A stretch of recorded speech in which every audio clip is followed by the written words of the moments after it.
एक गांव में पुट्ठा नाम का एक व्यक्ति अपनी पत्नी शर्मीली के साथ रहा करता था। पुट्ठा के भूलने की आदत के कारण उसे गांव में सब लोग भूला राम कहा करते थे। दोपहर के 12 बज चुके थे और पुट्ठा अभी तक सो रहा था। पुट्ठा की पत्नी शर्मीली क्रोधित होकर पुट्ठा के पास आकर बोली, अजी भोला जी, कब तक सोते रहोगे? क्या काम पे नहीं जाना?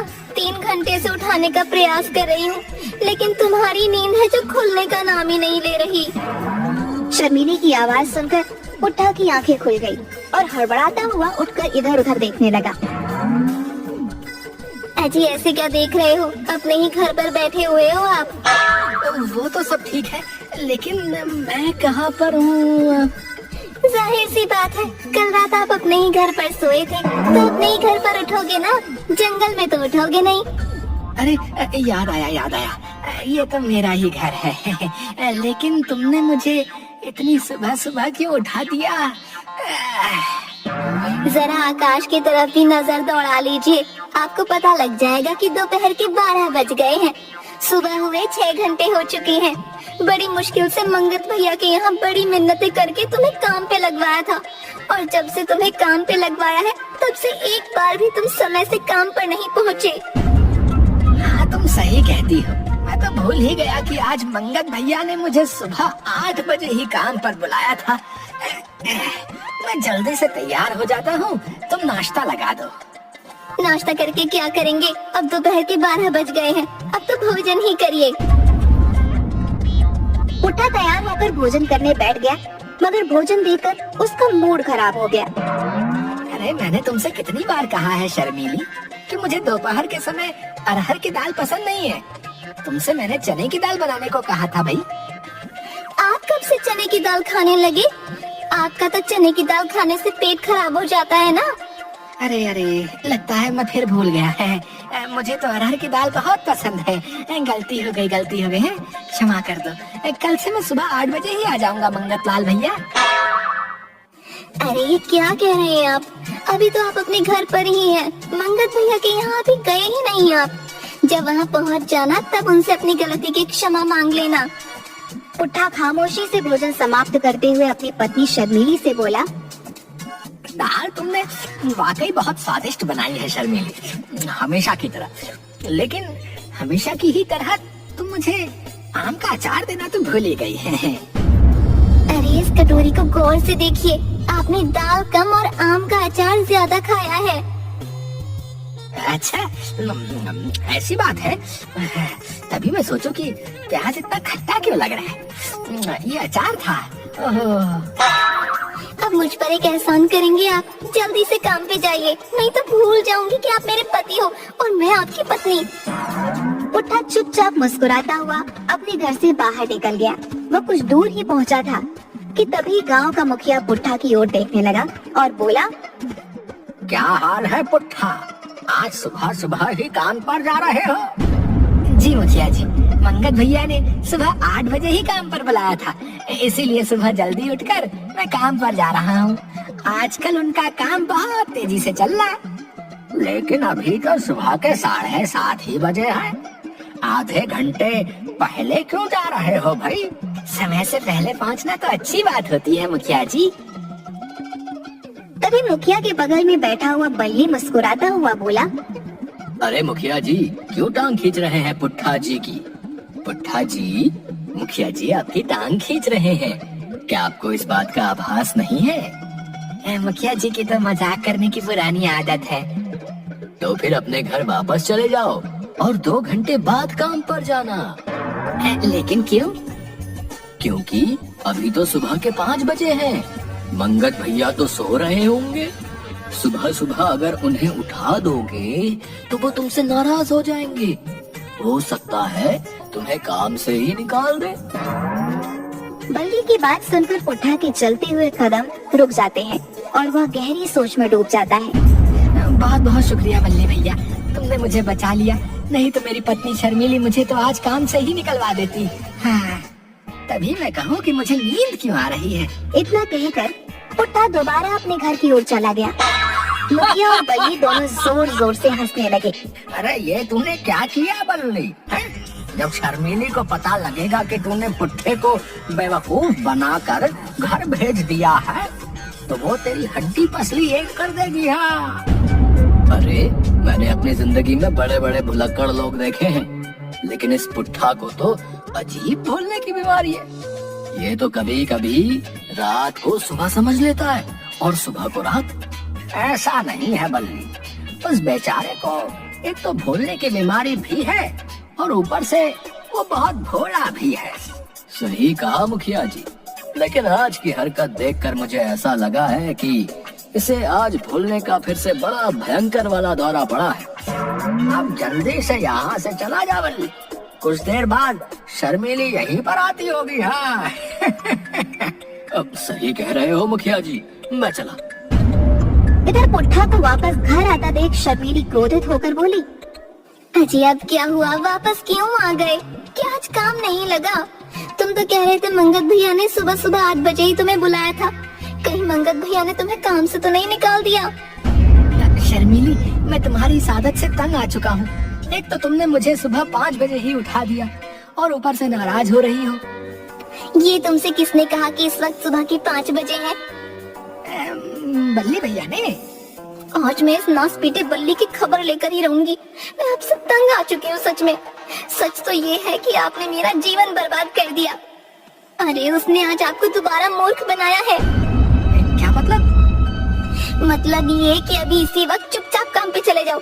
कुछ देर बाद शाम हो जाएगी। जब सूरज सर पर चढ़ाता है तो उसे दोपहर बोलते हैं।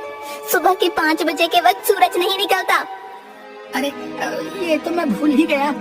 तुम सही कहती हो शर्मीली, अब काम पर जाते वक्त किसी से बात नहीं करूंगा, सीधे मंगत भैया के यहाँ पर चला जाऊंगा। हाँ। पुट्ठा दोबारा वहाँ से चुपचाप चला गया और शर्मीली गुस्से से मुखिया के पास जाकर बोली, ये बल्ली कहाँ गया मुखिया जी? अभी अभी तो यहीं बैठा था शर्मीली। क्या हुआ? बहुत गुस्से में नजर आ रही हो तुम। मुखिया जी बनिए मत, मैं जानती हूँ कि आपको सब पता है। आप हर बार बल्ली को बचा लेते हो, लेकिन आज मैं उसे छोड़ूंगी नहीं। अरे बताओ तो क्या हुआ है? बोल तो ऐसे रहे हैं जैसे आपको कुछ पता ही नहीं हो।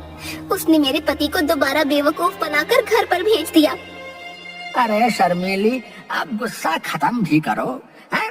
बल्ली हमारे ही गांव का तो है और गांव में एक दूसरे से मजाक तो चलता ही है। मुझे पता था आप यही कहोगे, लेकिन मैं आपसे कह ही देती हूँ, बल्ली आ जाए तो उसको समझा देना।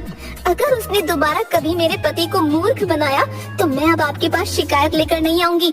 अब की बार उसके घर में घुसकर उसकी हड्डी पसली एक कर दूंगी। इतना कहकर शर्मीली वहाँ से चली गई।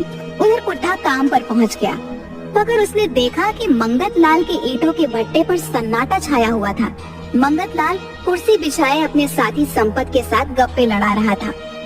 अरे क्या हुआ पुट्ठा जी, आज आप कैसे आ गए? कैसी बातें कर रहे हैं मंगत भैया। आपने ही तो मुझे सुबह 8 बजे बुलाया था। हाँ बुलाया तो था, लेकिन इस वक्त तो दोपहर के 1 बज रहे हैं। सुबह के 8 तो कब के बज चुके हैं। माफ करना मंगत भैया, आप तो जानते हैं कि मुझे भूलने की आदत है। ये किसने कहा तुम्हें भूलने की आदत है पुट्ठा? है पूरी बात तो बता रहे हो तुम कि मंगत भैया ने सुबह 8 बजे तुम्हें काम पर बुलाया था। पुट्ठा, तुम्हें भूलने की बीमारी नहीं है, बल्कि तुम्हें कुछ बातें देर से याद आती हैं। वैसे तुम्हारी जानकारी के लिए बता दूं, मैंने तुम्हें सुबह 8 बजे 1 हफ्ते पहले काम पर बुलाया था और कल शाम को जाते वक्त मैंने सभी मजदूरों से कहा था कि आज की छुट्टी है, आज मेरे शहर से कुछ मेहमान आने वाले हैं।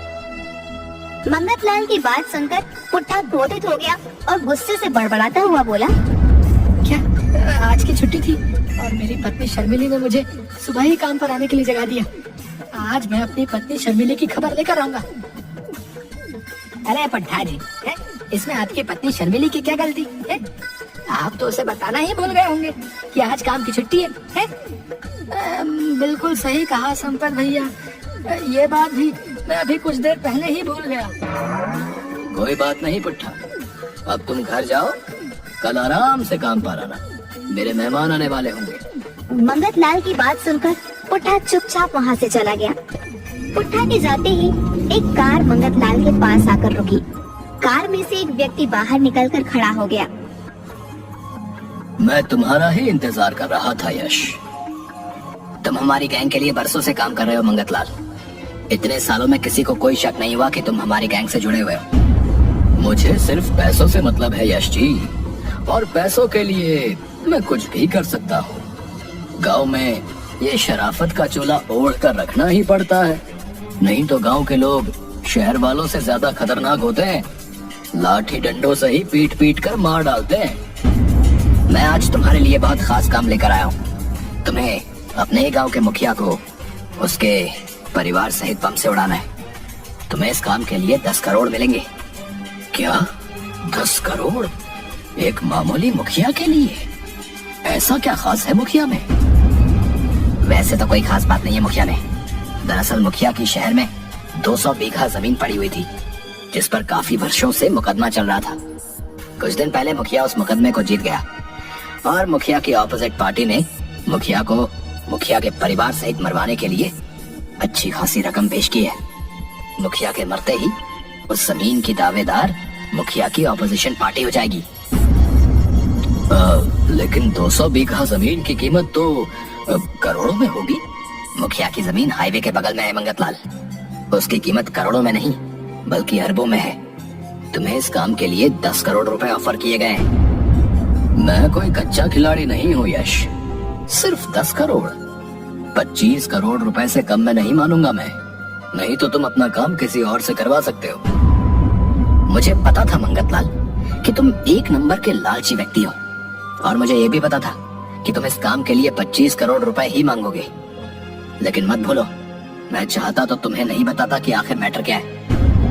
और तुम ये भी जानते हो कि मैं कोई भी काम करने से पहले मामले की जड़ तक पहुंचता हूँ।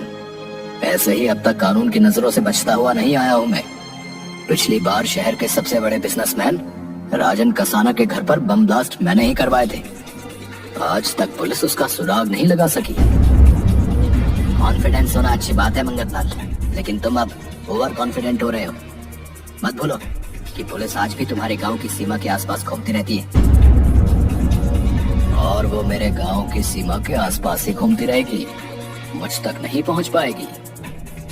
मैं तुमसे बहस नहीं करना चाहता। मैं तुम्हें तुम्हारी कीमत देने को तैयार हूँ। तुम्हारे अकाउंट में आज शाम को 25 करोड़ रुपए जमा कर दिए जाएंगे। यश ने एक मोटा बैग मंगतलाल के हाथ में थमा दिया। इस बैग को मुखिया के घर पर रख देना। इतना बोलकर यश वहाँ से जाने ही वाला था कि तभी वह किसी को देखकर चौंक गया। सामने पुट्ठा खड़ा था। पुट्ठा को देखकर तीनों के पसीने छूट गए। पुट्ठा, तू यहाँ कब से खड़ा है? मैंने तुझे घर जाने के लिए बोला था ना? क्या आपने मुझे घर जाने के लिए बोला था? शायद मैं फिर भूल गया है। पुट्ठा, तू तो हमारी आंखों के सामने चला गया था ना? लेकिन मैं तो सीधे घर से अभी आया हूँ, तो आपने मुझे जाने के लिए कब बोल दिया?